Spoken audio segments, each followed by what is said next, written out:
everyone. I'm Caitlin. And I'm Jillian. And we are the hosts of the OK Drama podcast. We're two friends recap and break down K-dramas one episode at a time. It's episode 44, people! And what? We are talking about episodes 13 and 14 of Search WWW. I always think of RuPaul when I have to say the title of this Search WWW. Because, like, he's the only person that... Who says www dot. Yes. Old people. Uh-huh. Precious. It's like how Bianca Del Rio always responds in all caps. Uh-huh. Like an old person. Yeah. Sometimes, like, my coworkers will send emails that are, like, whatever, like, the group email is copied on it, and I'm like, what the fuck kind of sentence is that? Like, like, some words in all caps, and then it's almost like a ransom note or something. Oh, no. Why? Jesus. Anyway, yeah, so Jill and I were talking about how we can't believe that it's already almost the end of this drama. Mm-hmm. And, like, I kind of feel like it just started getting really good. So I want to keep watching, and I can't believe we only have 2 more episodes for all this to wrap up. I have no idea what's going to happen. Yeah, me neither. And I have to say, like, I'm just going to preface and say I don't really have much for the fashion. Oh, me neither. Okay. I was just too into the show. Same. And I thought about it today, and I was like, oh, shit. I don't really remember any looks. I wrote down, like, Tommy's pants. And that's it. I had Gagyeong's, like, red and white striped blazer thing. Okay, well, we'll talk about that later. Fashion. Yeah, but... That's it. Yeah, I'm, like, super fucking excited, and, again, to preface this, I, like, cried at the end of one of these episodes. Mm-hmm. I know the one. So, let's just jump right in. Alright. So, episode 13.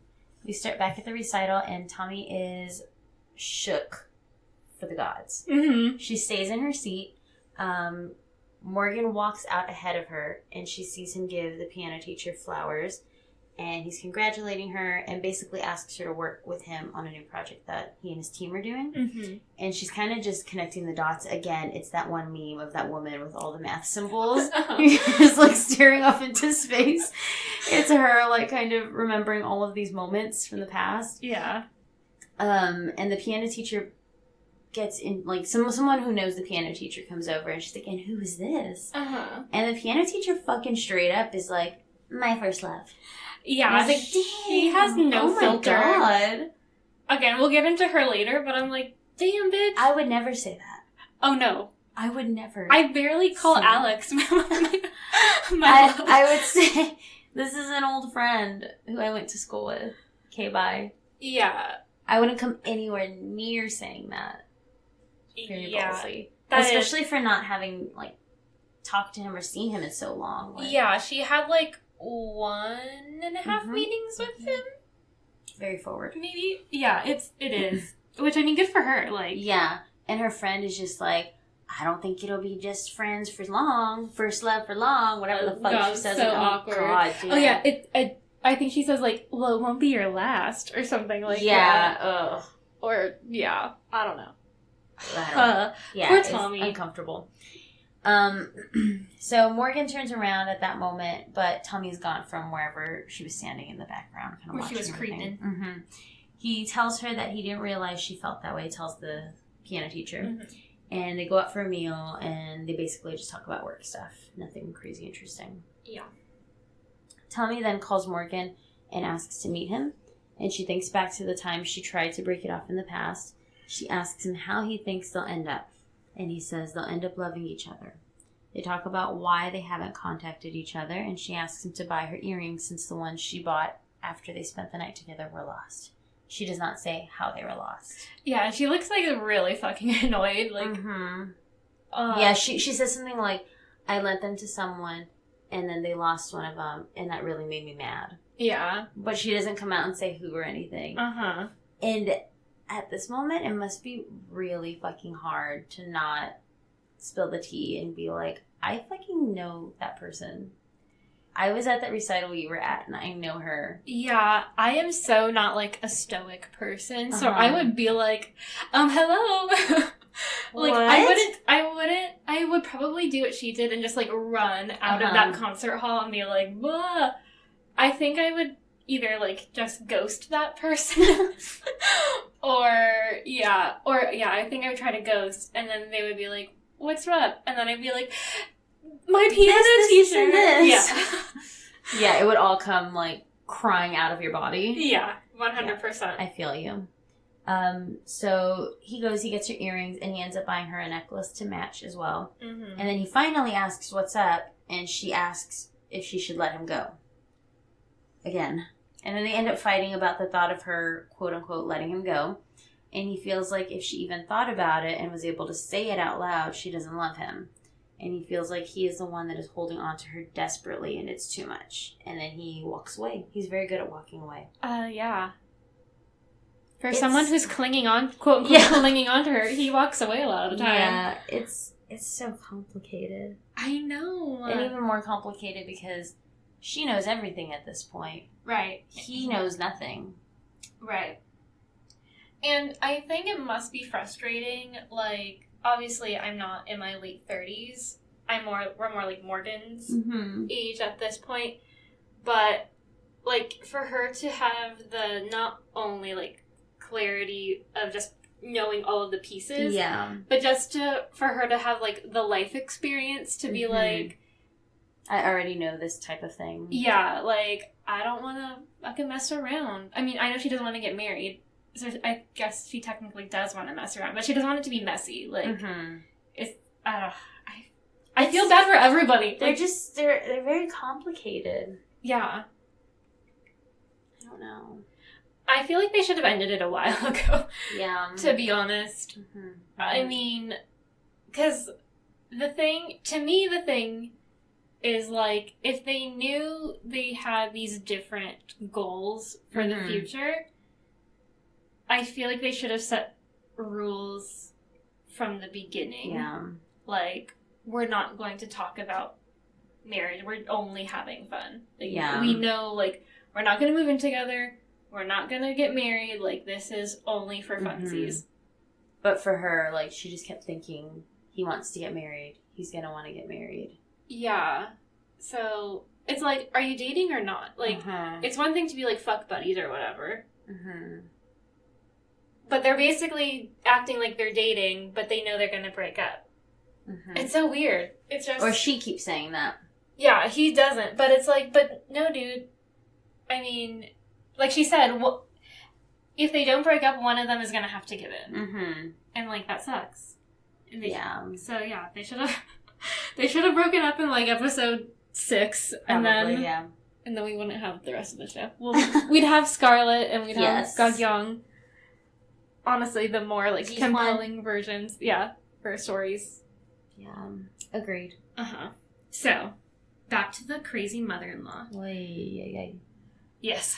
The mother-in-law throws the contracts for the buildings at her son. So, like, last episode, or whatever, last week, Gagyeong's husband / ex-husband, like, tried to basically bribe her parents, question mark, with, like, buildings and money, and basically he's like, get the fuck out of here, like, don't talk to me, don't talk to Gagyeong, like, just live your lives, and, like, get out of this, like, tangled web of craziness.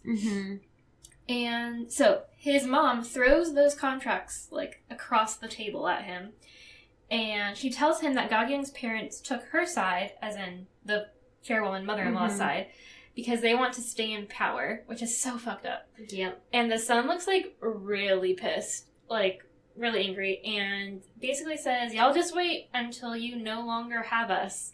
Like, basically saying that they're just using these grown children as pawns, but, like, what are they gonna do when they're divorced and no longer around and, like, refuse to play these, like, stupid games? Yeah. So, Gagyeong FaceTimes with the head of Unicon, like, the global Unicon, and they agree to meet in Shanghai to talk management since she liked Gagyeong's press conference and is confused as to why she was disciplined.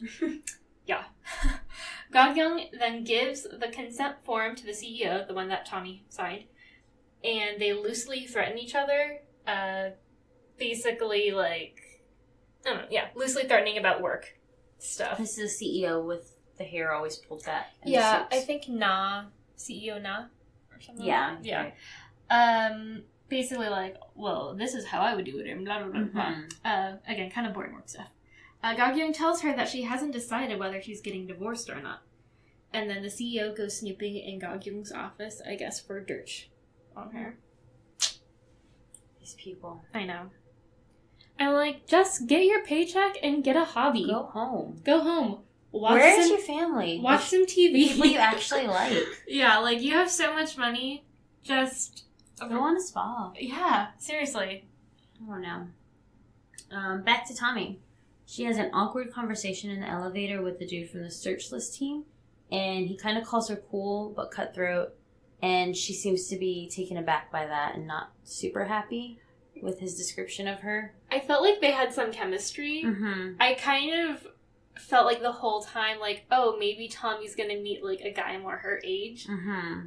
But, spoiler alert, that never happened. Not yet, anyway. Yes, no, not yet. But, yeah. Never know, though. 2 more eps. That's true. Yeah, so she talks to the task force team, again, I'm doing that, about their next strategy, but seems super depressed. And Scarlett confronts her, and she's like, why are you so upset? Like, sad doesn't look good on you. And then she tries to cheer her up, and she kind of, like, spanks her. Uh-huh. And she says she's so cute again or something. Or she's, like, real short. She calls her Shorty, I think, too. Yeah, she called her Shorty again. And Tommy's just like, what? What the fuck? Why are you touching me? Uh-huh. And then we cut to Ji-hwan, who is surprised to learn that he's on the search word ranking list, and calls Scarlett, but she has nothing to do with it. And then we find out that Yoon Dong-ju, Hyo Jun-soo's ex, has been talking about him on her social media because she saw an episode of that show, What's Wrong with My Mother-in-Law or some shit, and basically fell in love with him. Yeah. And so she started to tell everyone to go and watch the show and to make him a hit in the rankings and to bring him up in the search or whatever. And Scarlett, like, sees her social media live stream of this and realizes, like, this bitch is in front of the billboard that I fucking got for him. Like, what the fuck? So Scarlett runs over there, confronts her in front of the billboard, and they fight about whether or not Scarlett is a fan. And Scarlett has to deal with her feelings since she's being super possessive and realizing, like, I know him and I like him a lot, but I'm quote-unquote just a fan. Yeah. Her doing. Yeah, Yoon Dong-ju is like, are you sure you're just a fan? Because if you were really a fan, you would be happy that, like, he's getting publicity. Yeah. But it seems like you like him more than just a fan because you want him to yourself, and that's not being a fan.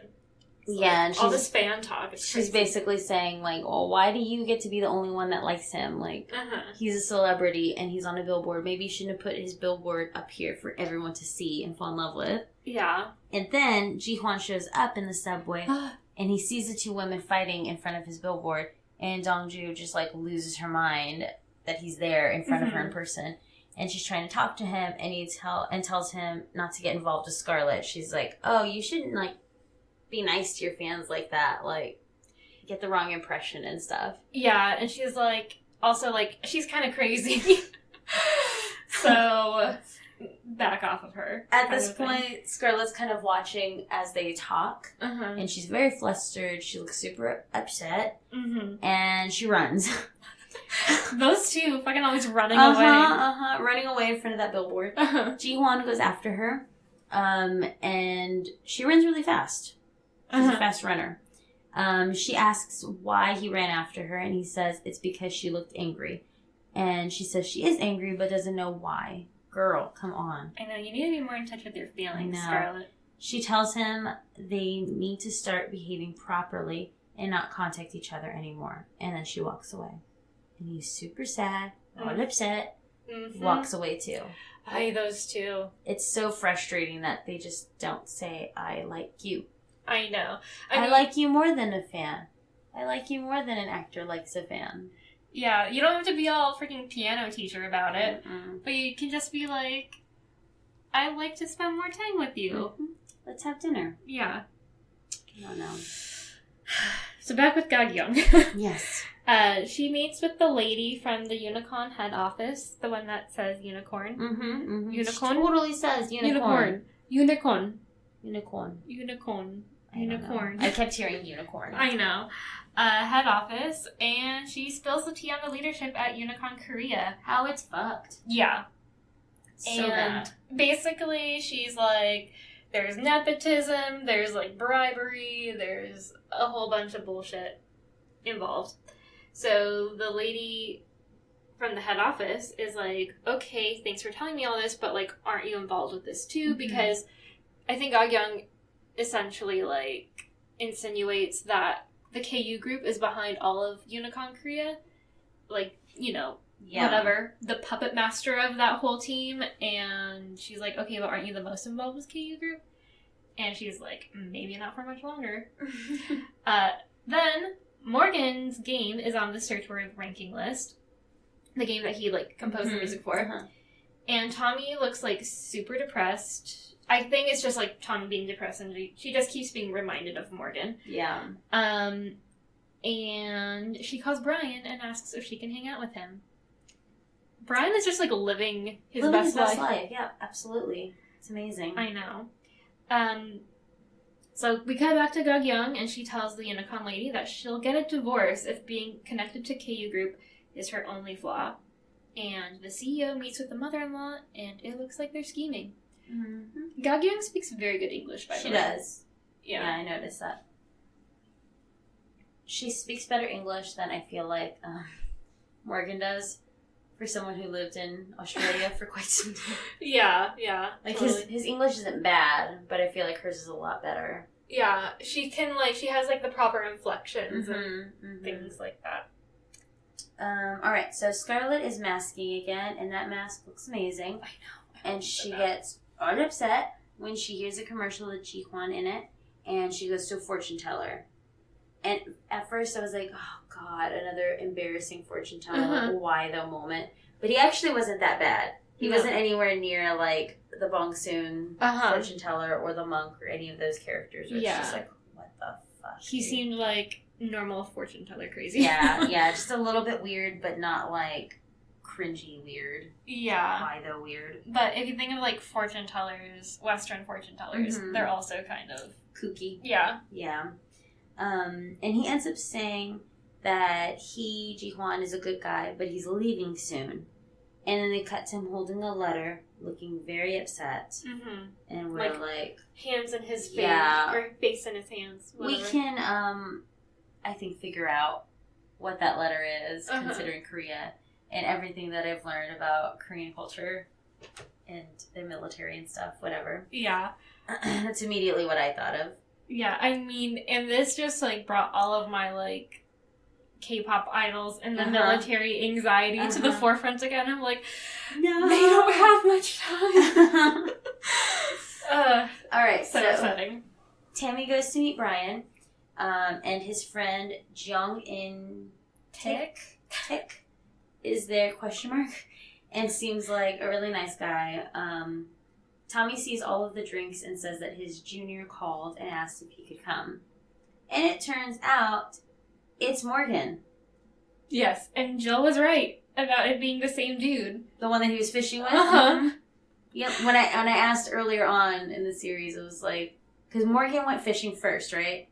Morgan went fishing, but we never saw the guy he was fishing with. We only saw him exchanging fish at a cafe. And then we saw Brian with the guy fishing. Yeah. I was like, why is everyone going fishing? Who's this guy taking them fishing? It was that same guy. He knows everyone, I guess. Wow. So yeah, Morgan starts walking up, and it's very uncomfortable. Oh, I just kind of cringy. Yeah. Tommy calls Morgan her boyfriend in front of them. Jung-in-tak is surprised, but Brian isn't. He's just kind of like, I love how he's like, yeah, they held hands under the table. And Tommy was like, you knew? And he's like, yeah. And it was so fucking obvious, too. Like, that scene, like, you can tell where hands are going. Yeah. You can see the top part of the arm and the angle that it's in. And Especially if there's not, like, a tablecloth or something. Like, they were just at a regular table. And they were holding hands awkwardly, too. Like, yeah. I don't know. It just... They weren't hiding it very well. No. They could have, like, played footsie instead or something. Mm-hmm. Crossed patas or something. That would have been easier to conceal under a table than arms and hands. It's like freaking... What were their names? Unho and Donnie? Yes. Like, holding hands behind their backs as if people can't tell. The side. Uh-huh. Yep. So funny. So People good. like to do secret hand holding, I guess. I mean, it's very romantic. But. Yeah. So, Tommy talks to Brian about the KU group, but there haven't been any updates because she had originally asked Gagyeong to kind of go into that meeting and find things out. Mm-hmm. Hasn't heard back from her yet. Tommy and Brian talk about Morgan since she doesn't know what to do. Mm-hmm. And Brian's a good person to talk to. He listens. Gagyeong's husband picks her up from the airport. Very sweet. And she's not expecting this at all. Uh-huh. He asks her to keep him in the loop so he doesn't worry and go looking for her again. And she tells him that she will let him know before she disappears. Because she's like, why are you doing this? Uh-huh. Like, they're basically divorced. Or maybe they haven't signed the papers yet, but, like... It's gonna happen. It's like they're getting closer as they get closer to being divorced. Mm-hmm. It's, like, very counterintuitive. Brian sings around a bonfire thing, which looks great. And Tommy and Morgan keep drinking and making eyes at each other, but then, like, look away. Like, obviously these people still care about each other and, like each other, but, you know, life happens.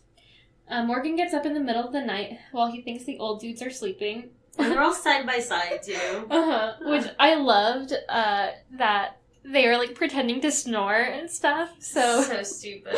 So Morgan could, like, get up and leave. And, like, they're all adults. It's not, like, summer camp. Just go. Yeah, like, where you have to, like, sneak out. No one's gonna stop you. No one's gonna question you. He looks for Tommy and finds her walking around outside. And they talk about their last fight, and they kind of make up. And she tells him that she loves him, but it still seems like they haven't settled everything. Mm-hmm. It basically was like, we'll deal with all of that stuff later. Like, I love you. I love you too. Okay. So. Okay, thanks, bye. Yeah. Ellie comes up with a good idea for the main page, and Joseph, being the sweet angel, actually gives her 100% of the credit at the meeting. That's good. I know, I'm like, thank you. Mm-hmm. They have, like, a great team. Yes, I agree. They're all young and fun and attractive. Cool, pretty, yeah. So. Dress nice. Uh-huh. Gagyeong meets with Brian, and this is kind of just a shocking scene, like you're seeing two opposing companies meeting. And she tells him that the president is trying to pass a law or some sort of thing so the government can decide when something should be removed from the search word list. And apparently this has happened in the past, but Brian was always there to stop it. So it has to go through Unicon, it has to be approved, it has to go through Bado, and it has to be approved. Everyone's got to approve it before it actually goes in. Yeah. So he's always denied it. Gagyeong tells him that the vice president of Bado didn't seem to mind signing this form and agreeing to it, and this stresses Brian out. And she tells him to go back to Bado so he can stop it, even though she's technically the reason why he's not working there anymore. Yeah. Nice going, Gagyeong. I know. Seriously. Scarlett meets with Ji-hwan, and he tells her he wants to apologize for making the relationship confusing. They're both making it confusing. She's making it more so, though. Yeah. I think he's just, like, a nervous little dude. Yeah. Who doesn't know if he should go for it or not.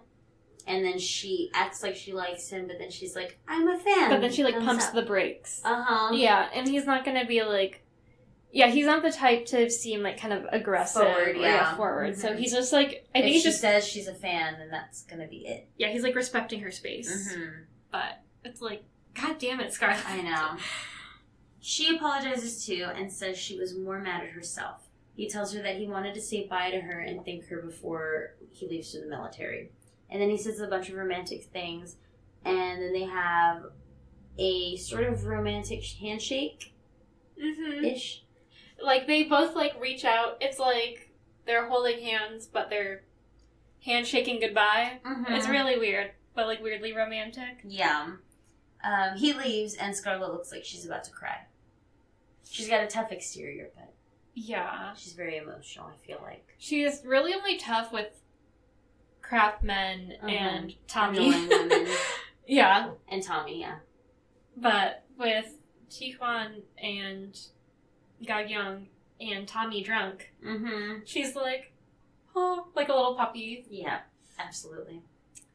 Tommy meets with the piano teacher, and the teacher fills her in on how Morgan wants to work with her, I know, and how they can see each other more often. Tommy congratulates her, but tells her she won't be able to come to class anymore, but does not say why. Can you just, like, imagine? No. No, I would just be like, I can't, goodbye. Yeah. I'm late for something. Yeah, forever, and I will never see you again. Tommy comes home and sees Morgan changing a light bulb, and she asks him to stay, but he says he only came by to see her for a bit, but he has to work. Tommy seems uneasy, though, and keeps thinking of what Morgan said to the piano teacher about marriage. So I think the piano teacher told Tommy what he said about marriage, how, like, he wants to get married, but just because he wants to get married, it doesn't mean that it could happen. Yeah. Like, it takes two, basically. Tommy makes her pitch to the CEO about Ellie's homepage idea and keeps thinking about what Ga-kyung told her about the government regulations. The keyword guy from Bottle follows Tommy into the restroom, which was shocking, and tells her that Kevin, which is, like, the vice president / like, acting CEO guy. Guy sucks. Is trying to make him edit the keyword ranking thing. And he's basically like, I keep stalling, but whatever. Only so much stalling I can do. Yeah. Scarlett is in a stall and overhears this. Nobody checks under stalls. I know. My mom was saying that a lot of restrooms in Korea, the door goes all the way to the floor. Huh. So you can't see feet. All right. But, like, they're, like, in the very high-tech bathrooms, like, in, like, public places like the subway or something, they'll have, like, a little, like, monitor that shows, like, which bathrooms are occupied, so you don't have to look under stalls. Interesting. Yeah, or they'll have, like, little lights. That's cool. Yeah, but those did not seem like they went all the way to the rank. No, they didn't. So... Because I was already, like, trying to look under, even though the camera's not under.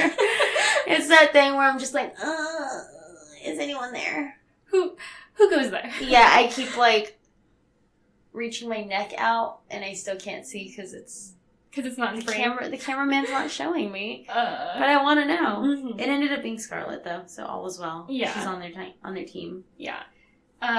So obviously Scarlett gets upset because Scarlett is, like, very righteous about things like this. He shows the two women what Kevin has sent him and how he keeps making excuses not to do it. So again, it's like that, I think, waiver form or whatever, basically saying, like, that they will abide by what the government wants and delete stuff. Scarlett asks how Tommy knew, because Tommy's like, yeah, I'm aware. And she tells her that Ga-kyung told her. And they have until the next day to figure something out, to, like, stall. That whole, like, government deleting stuff, that sounds like a North Korean thing, like, or like Chinese or something. Yeah, like the government censoring and dictating, and that doesn't sound like South Korea, y'all. Oh, I know. Come on. What kind of precedent is that? I know. It really makes you wonder, too, like, how much of our, like, shit is, like, controlled and we don't even realize. Well, they talk about, like, the whole algorithm thing on Facebook and, like, what you're being shown and shit like that. I don't know. But, and then, like, all the bots and stuff, like, all these fake people on the internet that are just, like... spewing out Russian fake stories, and people are sharing fake stories left and right. So stressful. That's why I just share the cat memes. Yeah, I've, like, just, like, completely gotten off Facebook, pretty much. I still have it on my phone, but, like, I very rarely get on it, and just because I, like, only see stuff I don't want to see, pretty much. And so, yeah, I'm like, I mean, I know Twitter's, like, not a safe space, but I'm like, I'm just looking at, like, celebrity tweets and, like, kind of new stuff, and mostly, like, K-pop and K-drama and, like, BTS stuff. On Facebook, it's mostly, for me, just memes. Uh-huh. I just love a good, funny, stupid meme. Jill does love memes. I just laugh and I share. And then I'll sometimes send it to our group, our message group. Mm-hmm. But I do that on Instagram, too. Yeah. But I'm not really interested in news articles. Not necessarily because I don't care. But just because I don't want to do the research on if it's real. Yeah. And also, it's just... depressing. Everyone's just so angry. And yeah, it's like, I used to be very, I guess, into current affairs. Mm-hmm. But basically, ever since 2016, it's just gotten to be too much. Mm-hmm. And I had the realization that it was, like, causing me to... Anxiety? Yeah, it was causing a lot of anxiety to me. And, like... I saw this tweet, and it was basically, like, the human brain was not, like, designed to handle this much, like, trauma and stress, because, like, with whatever, around-the-clock news and social media, like, you're just seeing, like, everything terrible that's going on in the world. Over and over and over again. And, like, not that, like, obviously terrible stuff has been going on in the world since, like, the beginning of time, but, like, you just didn't know about it because you were, like, stuck to your own little tribe. So I'm You're like, only seeing the stuff in your town. Yeah, so now I have to worry about, like, Korea and Japan and China and Russia. And the Amazon. And the Amazon, yes. Oh, God. And whatever's going on in Africa and Ebola and the opioid crisis and our president and it's just Brexit. It's all these things. Yeah, it's really stressful. So anyway. Everywhere you look, someone is posting something where you're like, oh my god. Oh my god. I need to care about that. What? I need to care about that. Yeah, it's like a lot to deal with. So yeah. I kind of had to, just focus on K-dramas and BTS and cat memes. I feel you. Yeah. So anyway. Yeah. Government regulation and search words. Ga-kyung is working at home and her husband asks if she can attend a movie premiere later that week. She tells him that she will be busy. He looks upset, but gives her the divorce agreement with his part already signed. She starts to cry and signs it too. Her husband gives her a hug and apologizes, and they cry a bit together. Mm-hmm. Well, yeah, I said sign, but they, like, have stamps. Yes. Okay. I was going to ask you this. Uh-huh. Maybe a stupid question. How do Koreans sign their name? So, my understanding... and please correct us if we're wrong, a lot of people have stamps, like what they did, and my mom made me one, because you can just, like, go to a shop or whatever and just, like, design how you want your stamp to be, and so, like, a lot of documents are stamped. And so that's considered, like, their signature. It's, like, their seal or whatever. Mm-hmm. But my mom was like, I don't understand how that's, like, binding, because that seems, like, very easy to forge. And I was like, but you can forge a signature, so I guess it's that's the same true, premise. yeah. And I have seen just, like, in dramas or, like, variety shows where people are signing it. It kind of seems like they don't have, like, cursive and print. Yeah. It's just all the same. Mm-hmm. So they just, like, write their name. Gotcha. Okay. But, like, the K-pop idols or whatever, like, they come up with a little cutesy celebrity thing. signature, yeah. So, from what I've seen, basically they all sign their names in English, even if they have, like, Korean names. So, okay. they just spell it out, like, in English. But, yeah, so... that's how signatures work. All right. From my limited so it's like understanding. a seal. Yeah, it's a stamped seal. Apparently they do that in Japan, too. Because I saw, like, someone's vlog on YouTube. Yeah. All right. A lot of stamps. Cool. Okay. Question answered. Mm-hmm. The head office crashes a meeting at Unicon and basically kicks the CEO out and appoints Ga-kyung as the new CEO. All hail CEO Ga-kyung. Yes. It's, like, very dramatic, too. Yeah. Everyone's like, what? Scarlett and Tommy basically just tell Kevin that he can't come to work, and they're just yelling at him in the lobby. The women link hands so that he can't pass, but then Brian comes in like a badass. He's in a suit. He's not just, like, in his leisure wear anymore.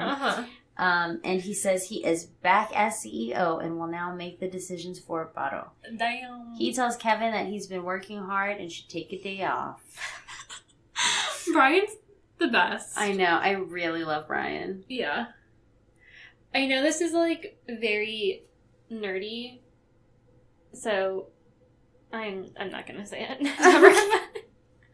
Okay. If you want to say it later. Well, okay, I'll just say it. So, I've been, like, re-listening to binge mode Harry Potter. Uh-huh.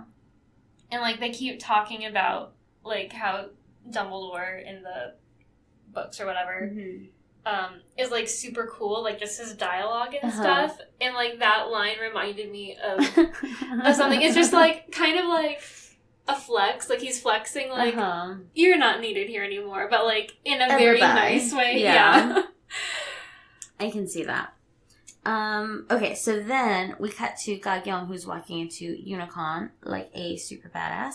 And then all three women are walking next to each other. Like split screen. Yes. Yeah. And then Alex said, oh, this is your Alex. Oh, yes. Because there's an Alex in the show, right? Yeah. It's like, wait, what did Alex say?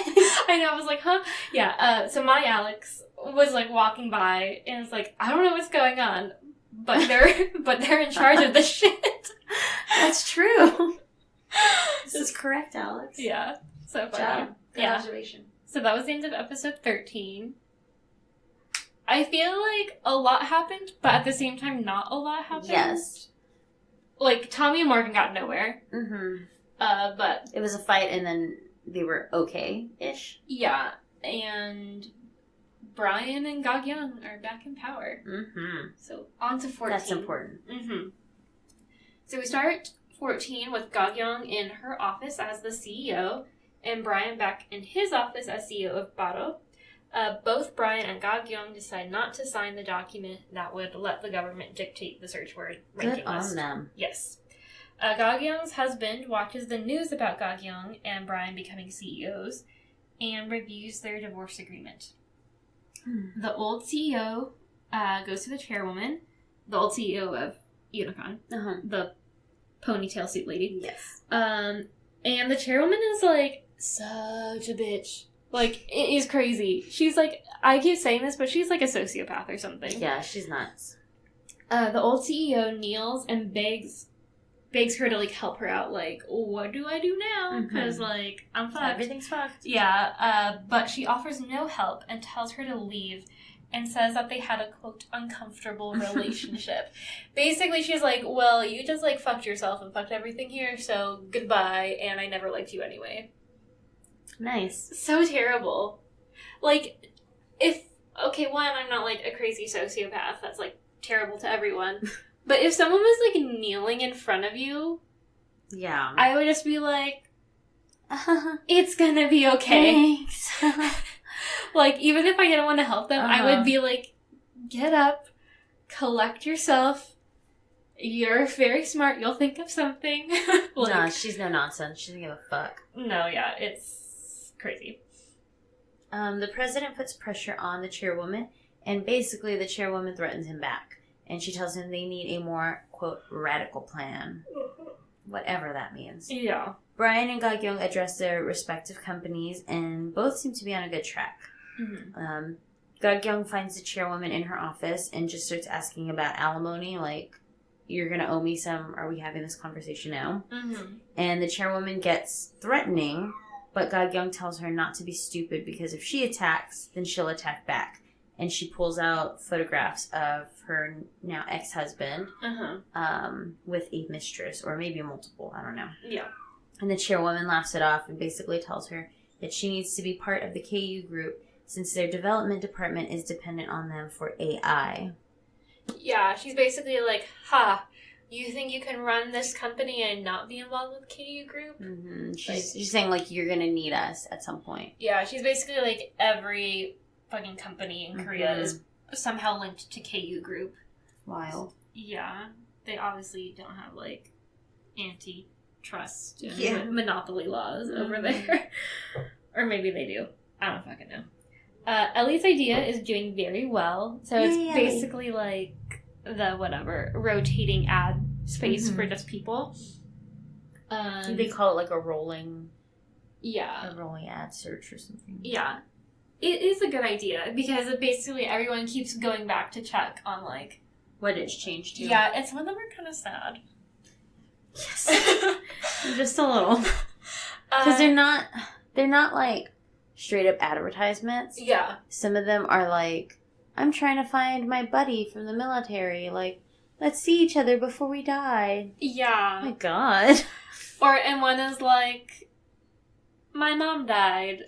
Right? And then another one is like, this restaurant's really good. Like, check it here. Yeah. So, some of them are nice. I think a dog was involved. Or... there was a cat one. A cat one, yeah. Talking about adopting, I think. Oh, yeah. Adopt, don't shop. Oh, yeah. So, Ellie's idea is doing well. They congratulate Brian on his comeback. And he congratulates Ellie on her comeback. Yay. Yes. Scarlett gets called away to test her phone on the, like, relaunch thingy or whatever.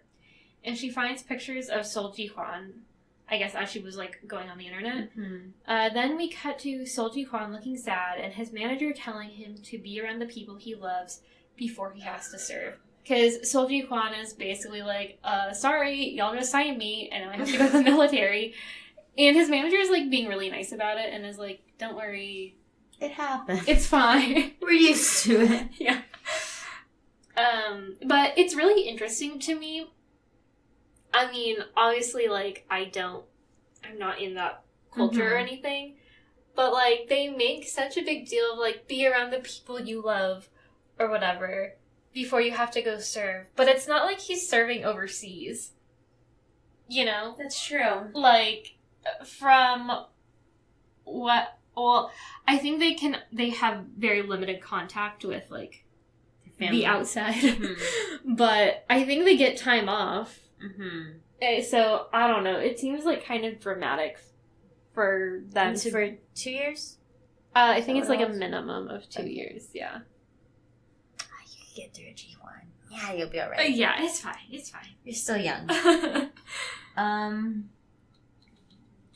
Then we cut to Morgan and the piano teacher named Da-in. Mm-hmm. And he's directing her. And he's got his hair pushed back. And it's wild how much better a human can look. With just, like, their hair fucking pushed back. Or their hair done up in a different way. Like, man, hair is wild. Because he never really looks good when it's on his forehead. Yeah. But he, like, flips that shit up. And it's like, he's a different human. Yeah. Wow. Okay. I concur. You have a forehead. Who knew foreheads were so important to the human face? So, yeah, his hair is pushed back. He looks great. They're working on stuff, like, at her house/studio, ? Then Morgan finds Tommy's piano book from when she, I guess, said she wasn't going to come back. She maybe left the book there. Yeah, but he doesn't realize it's Tommy's. And he kind of glances through it, and he's like, oh, you must be a piano teacher. Like, my girlfriend is taking piano lessons and played the piece in this book.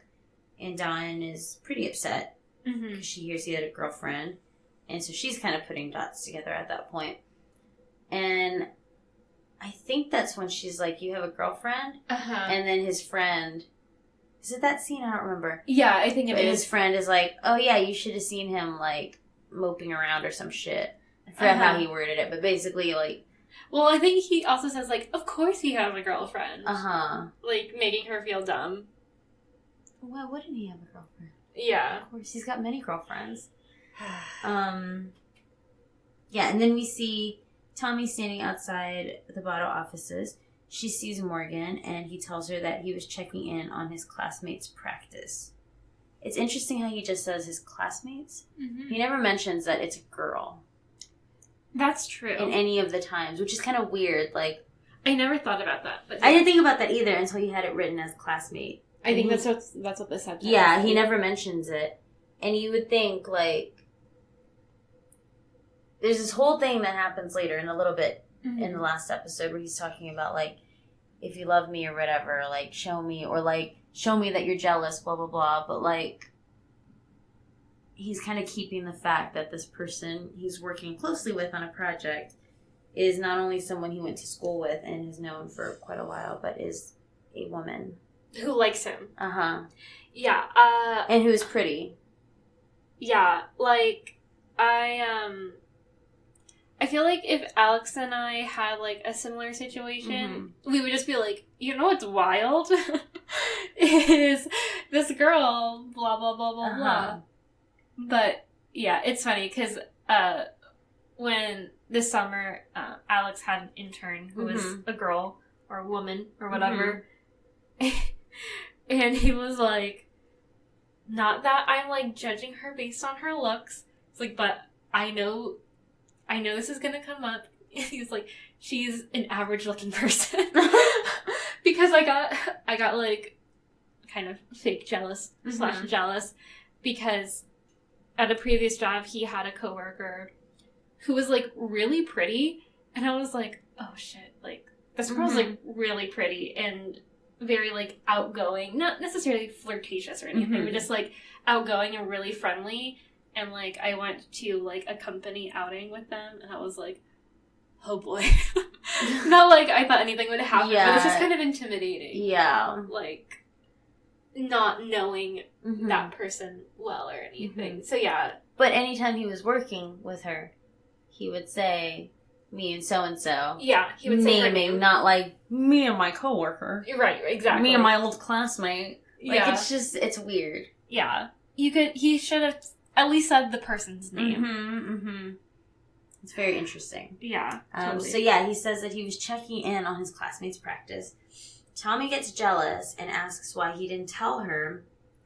And it makes her even more mad, I'm sure, because she knows who this classmate is. She knows how this classmate feels. So it's just, like, eating her up inside. And it's just like, oh, man, she's got a lot of patience to not really show how upset she is right now. Because I would have been, like, fucking fuming, like...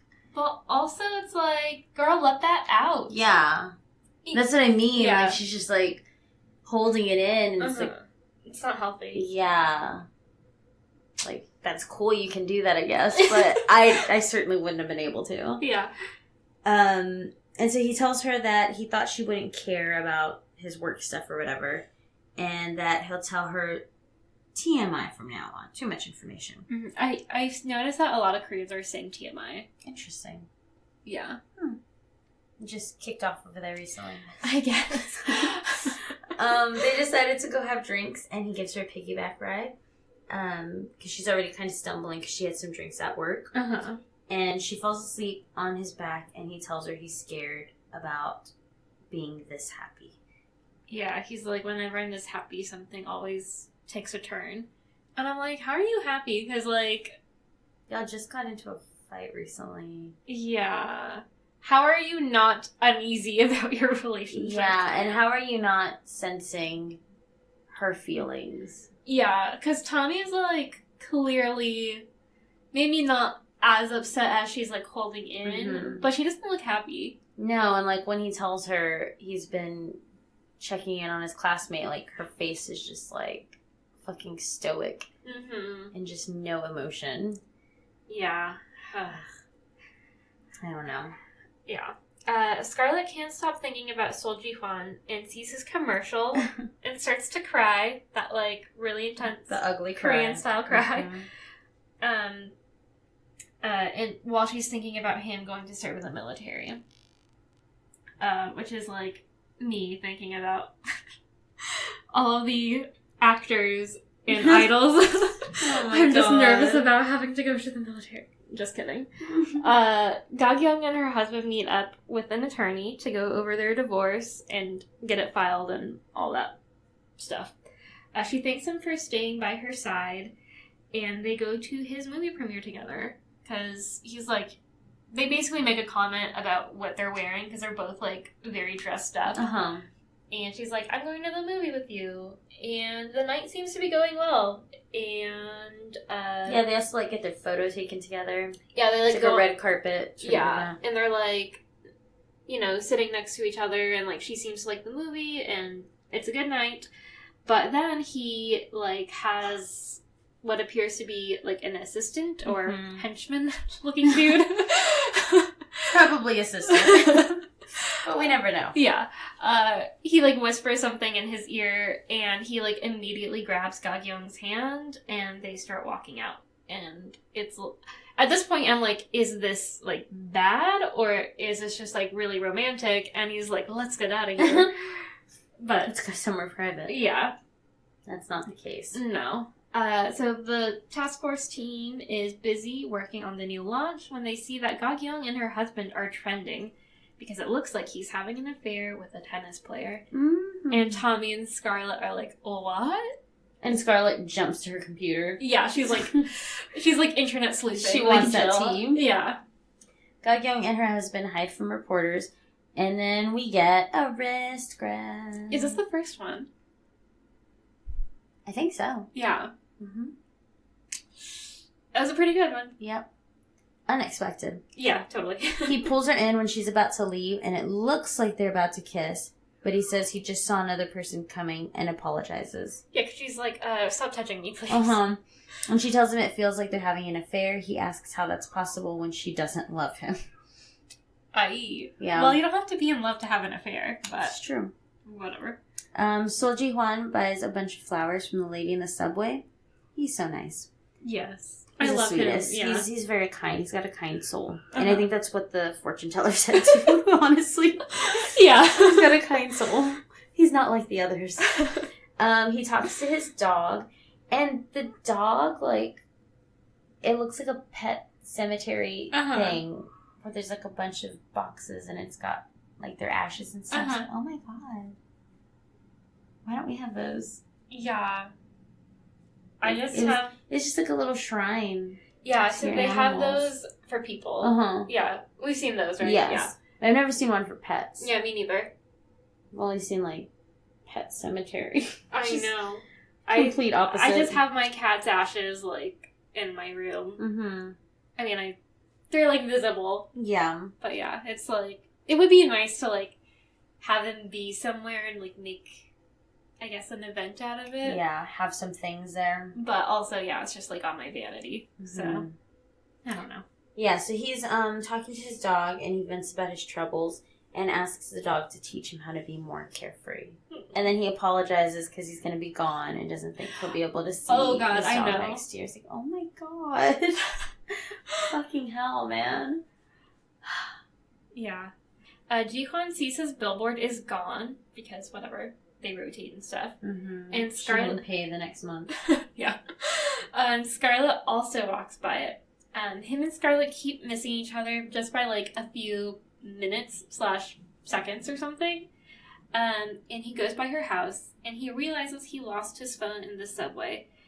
And then he goes to pick it up, and it turns out Scarlett is there, too, because she kind of found his phone. I think she, like, called it. And they told her where it was. Mm-hmm.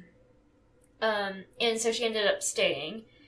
And he asks why when she asked him not to contact her. Basically, like, why do you stick around if... Mm-hmm. And why'd you call me? Yes. She asks if she's just a fan to him and how he feels since he never said. And he's like, lady, do you think I think of you as just a fan since I've done this, and this for you? Not in such a rude way as I did. He was very sweet about it. He's a nice guy. He's a nice guy, yes. And he gets kind of frustrated and doesn't know what else to do since it seems like she's always doing something and changing. And, like, he's basically always, like, what did they say? Like, one step behind. Mm-hmm. But he has made an effort to, like, show her that he cares about her. Yeah, and, like, you don't have to do crazy things. No.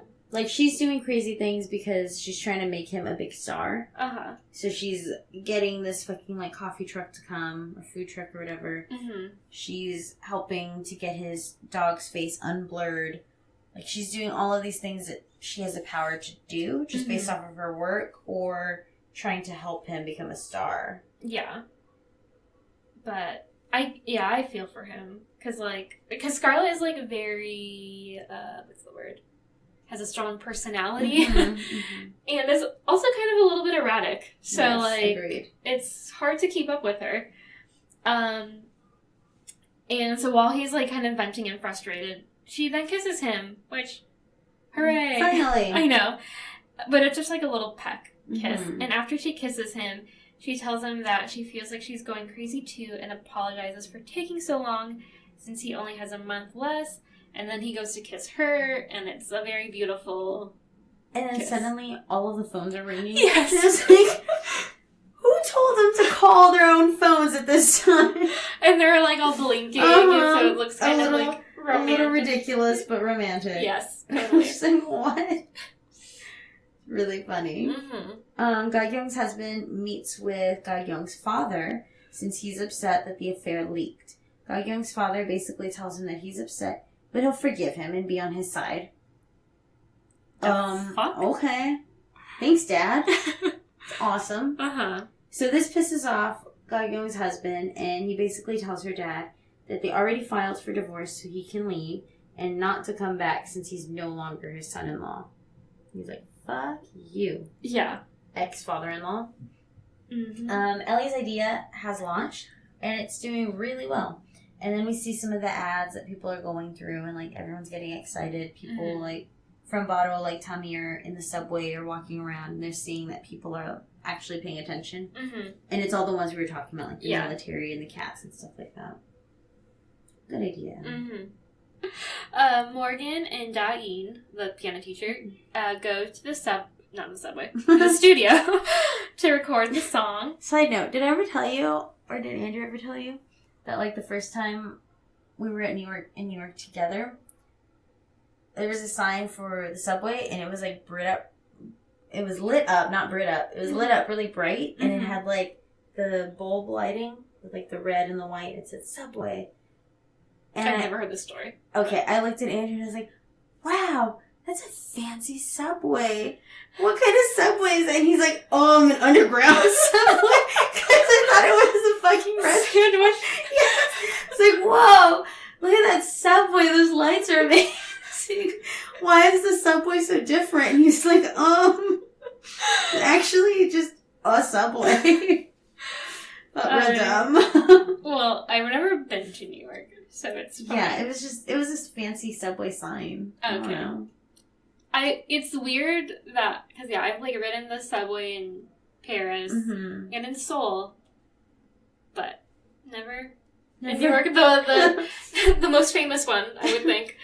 And the one that should be the easiest to get to. Yes. Just really, really random subway systems. Which I will give another shout out to the Korean subway system. It's fabulous and very clean. Nice. So, New York, not so much. yeah, from what I've seen. It's a little smelly. Yeah. A bunch of weirdos.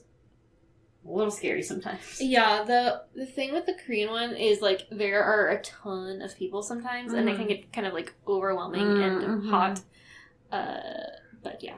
Yeah, we've been on many New York subway rides where it's, like, it's not really busy at all, but there's one person that's just, like, yelling things. And it makes me really uncomfortable. Like, Yeah. oh my god. I got it. Don't have a weapon, please. And, like, everyone in there just, like, has headphones. They're ignoring, they're reading, they're talking to their kid. And I'm, like, looking around the room, and I'm, like, subway, and I'm, like, is nobody else hearing this? Am I the only one? It's like a little subway ghost. It's so uncomfortable.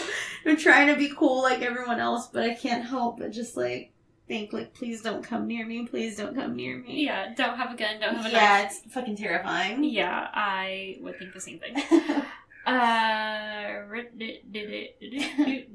Okay, so they're going to the studio to record Not the subway. Not the subway to record the song. She offers to drive him home, and he originally declines, but she insists. She tries to keep talking to him, but he's also, like, simultaneously trying to leave, so it's kind of awkward. And she then confesses her feelings for him. But Tommy overhears because she dropped Morgan off at his house. And Tommy's there waiting for him. And Morgan sees her while, like, Da-in is just, like, spilling her guts to him about everything. And he tells Da-in no and apologizes and goes after Tommy. Because basically Da-in is, like, not only whatever. She's, like, going on and on about how, like, they could be good together, and even if he has a girlfriend, blah, blah, blah, blah, blah. And, like, she's... Yeah, she went there. Like, she's not... And she doesn't even know who his girlfriend is, right? Or she maybe thinks it, who it could be, but she doesn't know for sure. And yeah, she's like, I'm not gonna give up on you, blah blah blah blah blah. It's kind of intense. Yeah. So, yeah. Yeah, so he runs after Tommy, he catches up to her and asks why she's running away. She explains how she already knows everything, and he asks why she kept everything to herself, and she can't shake what will happen in the future if he meets another Dain when he's ready to get married. But, like, he already seems ready to get married. Yeah. He asks why she can't stay in the present, and she tells him love doesn't solve everything, and that sometimes it can ruin things, and leaves. Okay. Yeah. I'm like, guys, finish a conversation before someone just walks away. Mid-combo. Yeah, and, like, he's complaining to her at first, saying, like, you saw her confessing to me. Why didn't you run up and say, like, this is my boyfriend, or who's this girl that you're talking to, blah, blah, blah. Mm-hmm. Why didn't you come and, like, basically be jealous and defend yourself in your relationship with me and, like, fight for me? And she's like, I already know everything, like... Also, I wouldn't do that. No. Like, even if it were, like, Alex, who I've been with for, like, 10 years, if I saw, like, one of his coworkers being like, I really like you, and I don't care if you have a girlfriend, I would be like, we'll talk about this later. Like... When she's not around. Would you, like, step in if someone was, like, saying that stuff to Andrew? I don't know. I wouldn't do what he's wanting. What he and Morgan is wanting. Like, for her to jump in and be like, bitch, this is my man. Yeah. Who the fuck are you? I would not do that. Yeah. But I would maybe pull, like, a, hey. Hey there, I've been waiting for you. Yeah. And maybe ignore her. I think I'm pretty good at pretending people don't exist. So I might do that. That's a good strategy. I would maybe do that, or just, like, call him and be like, hey. I see you. I see you. Come over. Come here. Tell her to fuck off and come here, please. Thank you. Yeah, but I feel like what he was asking of her is kind of immature. Mm-hmm. I mean, she's a fucking grown-ass woman. She's almost 40. Like, you want her to, like, pull hair and be like, he's mine. Mm-hmm. Like, that's, I mean... Yeah, he's really intent on, like, this whole show me you're jealous. Yeah, show me thing. you care. Show me you care by being jealous over this person. Yeah, it's kind of weird. Then we cut to Ga Young, who's leading a meeting, and hears concerns about their AI development since the KU group is pushing back and is leaning more towards Baro. Ga Young crashes a meeting to talk to the old CEO, and apparently CEO Na was the one who posted the article about the affair. She asks her if she's ready to serve her. Dang. Mm-hmm. Ji Hwan sees his ad worked, and so he was one of the people who, like, got his ad on the Baro whatever homepage. So his ad worked, and a bunch of people are buying flowers from the grandma in the subway. The one that he always bought the, like, single roses from. Scarlett goes up to him, and they tease each other a little bit. And they end up watching the last episode of his drama together, which he did not want to do. And Scarlett is, like, super enthusiastic, but it turns very quickly when he has a kissing scene, and she's like, kiss, yay! And then she's so excited, and she's just like, oh my god, I love him. Then she fucking freezes. And she's like, wait, that's you. And then she, like...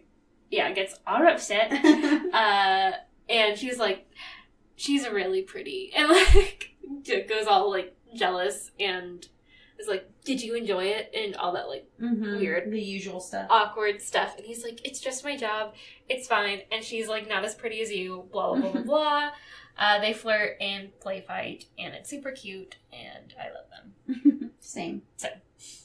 Tommy meets up with Dain, and Dain tells Tommy that she saw the whole fight with Morgan, and asks how long Tommy knew everything, like all of the relationship love triangle thing. This scene is, like, very uncomfortable for me. Yes, absolutely. Because Dain's kind of savage.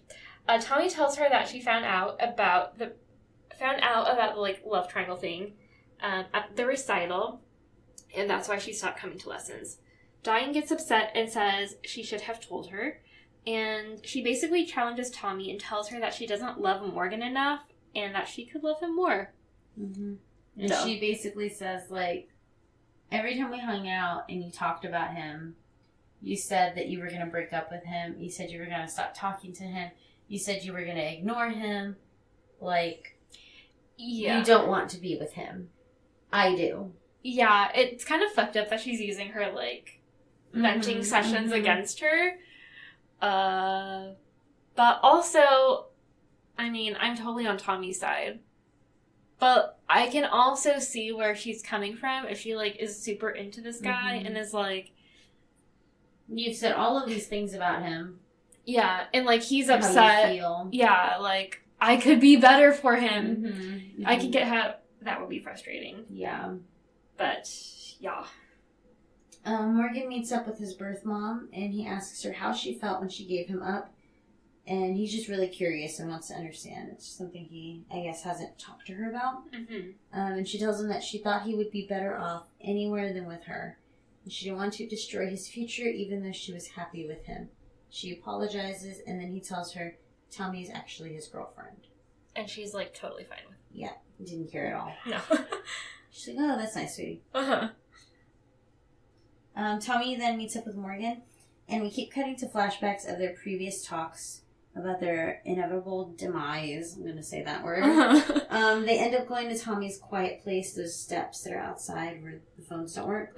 And she tells him that she met up with Dain and how she saw everything and how Dain wonders if Morgan is receiving love from Tommy.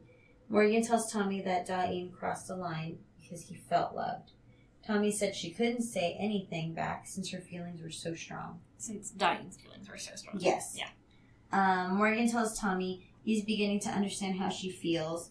And this is about her talking about, like, if you go with me, if you're with me, you won't get married. Yeah. And that's a problem, and he never understood why. And it's, like, a burden on her. Yeah, and so he's telling her now, like, he's beginning to understand how she feels and what she means by that. And he tells her that at least they had a meaningful love, and that that's enough. And he basically breaks up with her and, quote-unquote, lets her go. And he tells her to promise that she won't go to the quiet place alone or with anyone else, and apologizes in advance for not being able to be there for her in the future. Then she kind of just gets up, walks away, and starts crying. Yeah. And crying. And crying. Yeah. She's not, like, ugly crying yet, but the tears are coming down. It starts to get there. Yeah. So, she's crying in her car, and she gets a phone call from Joseph while she's, like, she kind of gets it together, and then he's like, great news! Bato finally beat Unicon! And then she just starts sobbing, and then that's when I started crying, because I was like, there's so many emotions. And Joseph is like, is that a good cry or a bad cry? Yeah, and she tells him it's good, and then she puts him on the phone and leaves him on the phone and is just crying, and I can't imagine what Joseph is thinking in that moment. Like, okay. Hello? Yeah. Oh, that was, like, a very strong ending. Yeah. That was the end of the show. Yeah, by the way. End of it. Yeah, because I was like, it just really, I know this is, like, very cliche, but it's, like, life is just, like, full of, like, highs and lows, and you really never know, like, what you're gonna get. Yeah, what's happening. But, I mean, I feel very proud of her that Bato finally beat Unicon. Yeah. About time. Yeah, but I was kind of surprised that Morgan broke up with Tommy. Thought it would be the other way? Yeah, or I don't know what I thought. But, I mean, I felt like they weren't going to be together, but I thought it would maybe be more mutual, or, like, or that I mean, I guess this did happen, like, the fight with Dain and Tommy, whatever. Like, that was kind of the thing that ended it. But I don't know. I just kind of felt like it would be more dramatic Because this was basically, they just had, like, a conversation, and Morgan was like, I get how you feel, like, I'll let you go, like, let's end this. Goodbye. And Tommy just walks away, and Morgan cries, and Tommy cries, and it's like, for how passionate they were about each other earlier on. Yeah, it feels like, so this is how it ends. I don't know. It felt almost, like, too realistic in that way. Yeah. Because, I mean, I feel like that's how people, like, actually break up. Not, like, yelling or screaming or whatever. I don't know what I wanted from that. Yeah. Not that it wasn't satisfying, but I don't know. It definitely made me want to watch the next episode. Yeah. I have no predictions. Me neither. Like, I don't know where it's gonna go from here. I know, because usually by episode 14, things are already, like, winding down. Yeah, like, we kind of know what is maybe coming next. But I have, like, no fucking idea. Will Morgan and the piano teacher end up together? Will Morgan go back to Tommy? He just didn't seem interested in the piano teacher. No, I don't think they'll end up together. That'll be a prediction of mine. Yeah, anytime she told him, like, her feelings, he never seemed like, oh.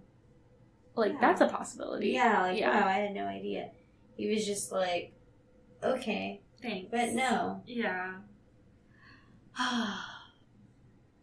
Yeah, I'm wondering if they're going to do the thing where it's, like, 5 years later. That's what they did with Something in the Rain. Yes, you mentioned that, I think. Yeah. When the, like, two leads didn't end up together, but then did end up together, because it was 5 years later. But I kind of feel like Tommy and Morgan won't end up together. Yeah, I agree. Because Something in the Rain was different, because they did want to be together, just, like, society and their families wouldn't let them be together. But, I don't know. I just have a lot of feelings. We'll have to watch those last 2 eps, I guess. I know. Next week is going to be big. So, anything else? Any other predictions? No predictions for me.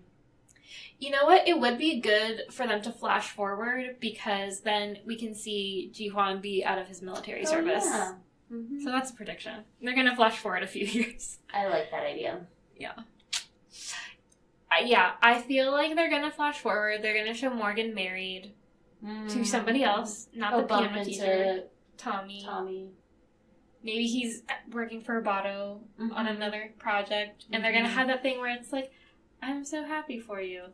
Wow, we're both doing well. And Tommy's going to see that. Yeah, Tommy's going to be living her best life. Scarlett's still going to be with Ji-hwan. Who knows what Ga-kyung's going to be doing? Disappearing, or just, like, whatever, having a relationship with her ex-husband. Yeah. They're married now. And they like it this time. Yeah. Thanks, Mom and Dad. Yeah. Okay, I'm so excited. Fashion. Fashion. Turn to left. Fashion. Turn to right. Fashion. Yes, God! Like we said earlier, I only have Tommy's fuchsia pants. Yeah, I made note of Ga-kyung's striped sweater. I think it's red and white that she wore in episode 14. That sweater, or that blazer. Oh, when she becomes CEO again? Yes. Or not again, but... Yeah. Yeah. That, and then I've also noticed that, like, her hair is pretty straight, but on the left side she's got, like, one little curly. I like that one little curly, I'll say that. Yeah. I feel like Jenny had some, like, interesting looks. She usually does. Yeah. She's got style. I think it was in these 2 eps where Scarlett was wearing all white, like an all white outfit, white pants, white top. I don't remember if she was wearing a blazer or not, but I like how she wears, like, full set of that color. Yeah, like color blocking, or just like all, like, monotone or whatever. Yeah, similar colors. I like that a lot. Yeah, me too. and she, like, pulls off everything. Mm-hmm. I will say, like, in anti-fashion, basically ever since Diane, like, started stepping on Tommy's territory, I've noticed things that I don't like about her. And I don't know, like, I don't really like the whole bow thing. Like, she was wearing a bow. Like, her hair is, like, half up, half down with, like, a bow in the back. You're not 5. Yeah, I felt like it was a little... Childish. Yeah, I'm not A really little about junior. that. I don't mind bows. I don't know. Bows have to be a certain way for me to like them. But this was like a big bow that, yeah, I would feel like a child would wear. It wasn't like a sophisticated bow. Have you seen that kid JoJo? Who's Yes. like Dance Mom's famous because of Dance Mom? Uh-huh. Oh, Andrew forced me to watch some video of her. I'm mentioning her because she wears big ass ugly bows. Uh-huh. And like her hair is just like always slicked back. Crunchy. So tight. It's so tight. I'm like, girl, your hairline is gonna be like halfway through your fucking skull. Uh-huh. With how fucking tight you pull that hair. Let that hair relax. Insane. But yeah, Andrew made me watch this video of a tour of her home during like Christmas. That home, I fucking hate it. It's like a circus in this house, this family's house. Like gumball machines, stuffed animal machines, popcorn machines, ugly ass photos of her everywhere. Rooms that just have like a bunch of her stupid merch. And she's talking, and you can't understand anything. How old is she? She's, oh god, I don't know, maybe 12 at this point? Okay. 13? But like, have you seen the...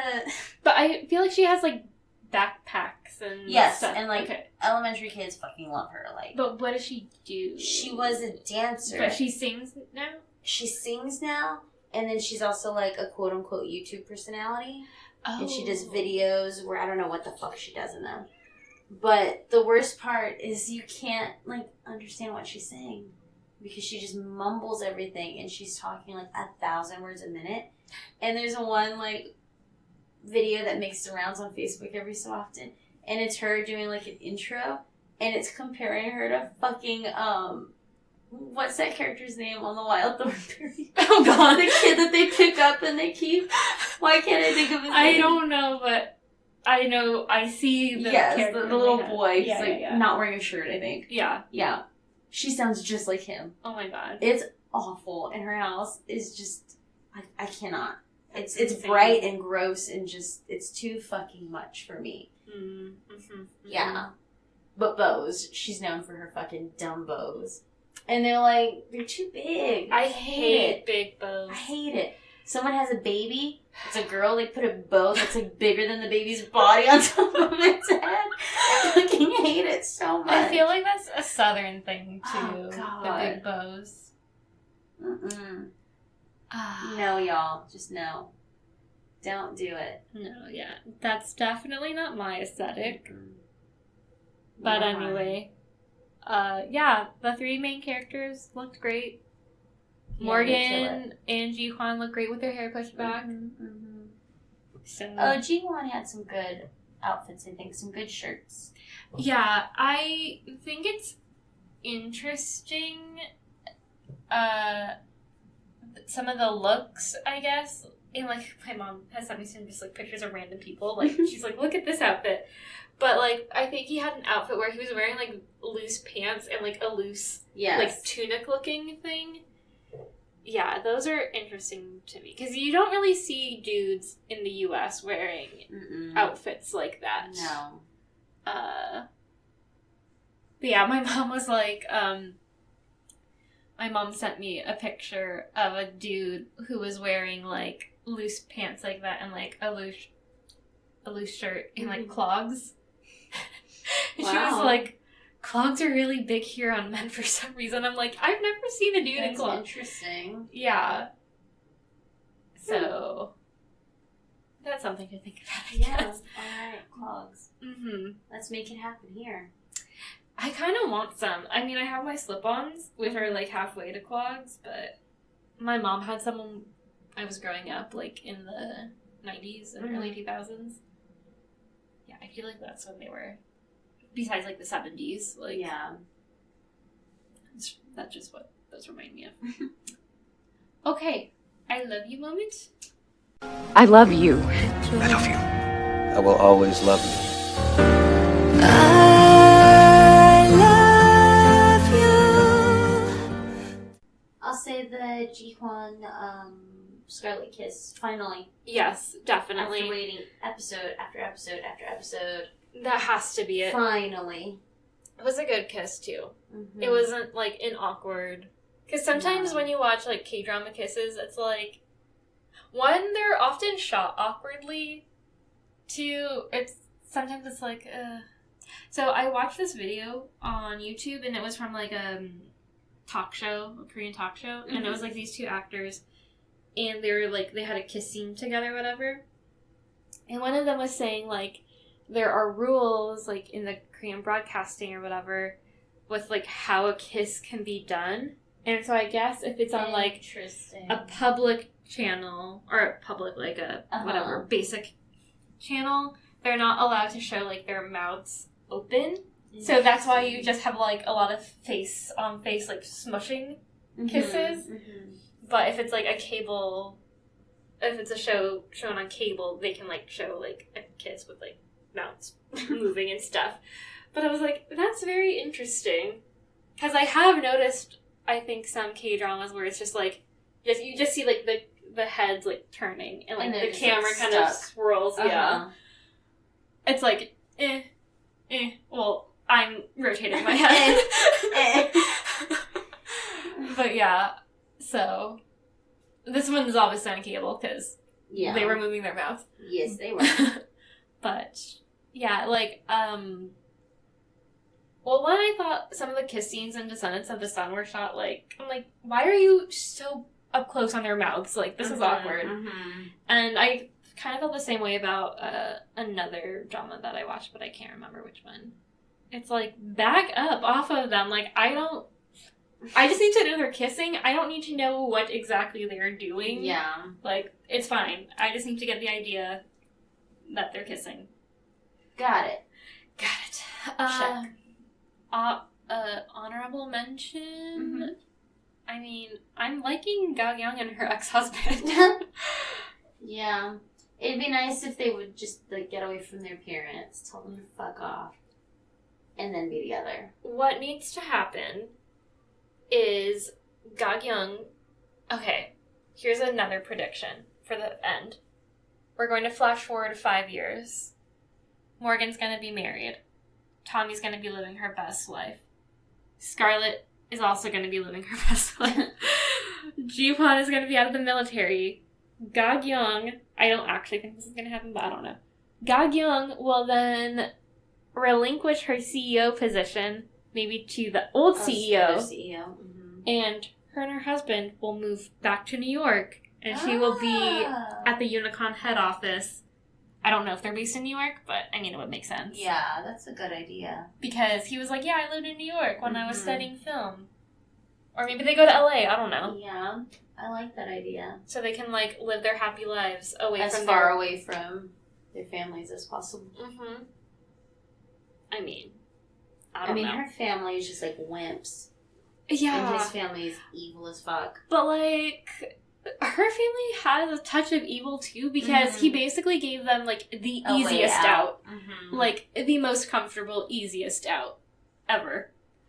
Like, I would take the offer in a heartbeat. Mm-hmm. Like, I don't have to talk to the daughter that I don't like anyway, and you're giving me money and buildings? Okay. Deuces. Yeah. Seriously. Alrighty. Do you have anything else to add? I don't think so. Okay. Send us your questions, comments, and concerns to okdramapodcast@gmail.com. We're going to be having our recap episode in 2 weeks of this drama. So it'd be fun to, like, read some stuff from y'all while we hand out our awards. Also, follow us on social media at okdramapod on Twitter, okdramapodcast on Instagram and Facebook, so you can vote in our polls for the OK Drama Awards. Yes. So, Those are always fun. And no categories have been decided yet. No, just follow us and keep an eye out. Because I change the categories every time, because each drama is like a little snowflake, and... Each drama needs their own categories. Exactly. And we're going to have some special guests that may or may not be Alex and Andrew again, depending on how things shake out. So, yeah. I guess that's it. I can't wait for next week. I might just go watch an episode of the drama when we get home. Damn. I don't know. It's late. I just realized how late it is, so we'll see. You say that now, and then you go home and you're gonna knock out. I know. I'm gonna like wash my face and be I'm like, so ready to I'm watch the sleepy. drama. I'm so ready. And then you're gonna change and knock out. Okay, but I'm very good at staying awake if I'm watching a good drama. Really? Yeah, when I was Oh, I can't help but fall asleep. binging Healer, I stayed up till like 4 a.m. just watching. Well, one, that drama is so good and like ends on cliffhangers, and I was like, well, I have to keep watching. Mm-hmm. I mean, I have to keep watching. I'll have moments where I'm trying to like stay up to watch something, and I'm like closing one eye Mm-hmm. and leaving the other eye open to rest, and then I'm like switching over to the next one, or I'll cover one eye with my hand and just like letting that eye rest while I watch, and then I swap. Yeah, I think Trying to stay awake for it. I think that's the thing. Like, my eyes have to be focused on the screen so much during the subtitles that like they just stay open. I don't know. But anyway, I guess that's it for now. Yeah. All right. Talk to us on the internet, and we will talk to you guys next week. Goodbye. Goodbye. Okay.